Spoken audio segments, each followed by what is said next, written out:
Cari ildə 36 nəfərin hərbi xidmətə yararlı olmadığı halda çağırıldığı, 26 nəfərin isə sağlam olmasına baxmayaraq, tibbi müayinədən sonra xidmətə yararsız kimi qeyd olunduğu aşkarlanıb. Bu faktlar Baş Prokuror yanında Korrupsiyaya qarşı mübarizə baş idarəsi tərəfindən aparılan araşdırmalar zamanı müəyyən edilib. Həmçinin 12 şəxsin müxtəlif saxta sənəd vasitəsilə hərbi xidmətdən yayınması faktı da aşkarlanıb. Təkrar tibbi müayinədən keçirilmiş 26 nəfərin hərbi xidmətə yararlı olduqları məhkəmə tibbi ekspertizasının rəyi ilə təsdiqləndiyinə görə, onlar üzrə toplanmış materiallar hərbi xidmətə çağırılmaları məsələsinə baxılması üçün aidiyyatı dövlət qurumuna təqdim olunub.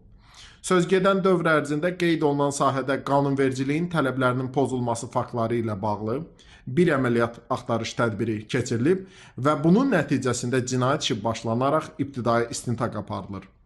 Qeyd olunan qurumun vəzifəli şəxsləri və hərbi xidmət keçməkdən boyun qaçırma ilə bağlı baş idarədə 2 cinayət işi üzrə istintaq davam etdirilir, 3 nəfər təqsirləndirilən şəxs qismində cəlb olunub. Aşkar edilən pozuntularla əlaqədar ümumilikdə 157 həkim və tibb işçisi barəsində aidiyyatı üzrə Səhiyyə Nazirliyinə və Tibbi Ərazi Bölmələrini İdarə Etmə Birliyinə təqdimatlar göndərilib. Həkim məsləhət komissiyalarının tərkibinə yenidən baxılması üçün də səfərbərlik və hərbi xidmətə çağırış üzrə dövlət xidmətinə müraciət edilib.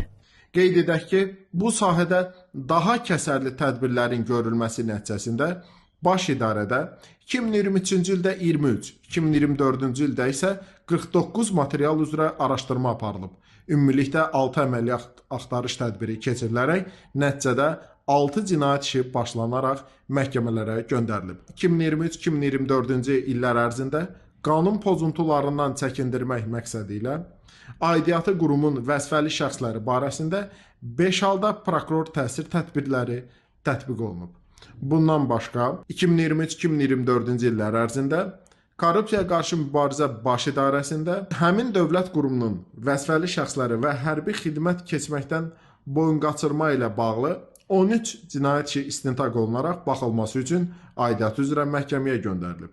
Qeyd edək ki, hərbi xidmətə çağırışla bağlı törədilən qanunsuzluqlara qarşı mübarizə tədbirləri aidiyyatı dövlət orqanları ilə birgə bundan sonra da davam etdiriləcək. Nəticəsi barədə ictimaiyyətə məlumatın verilməsi təmin olunacaq.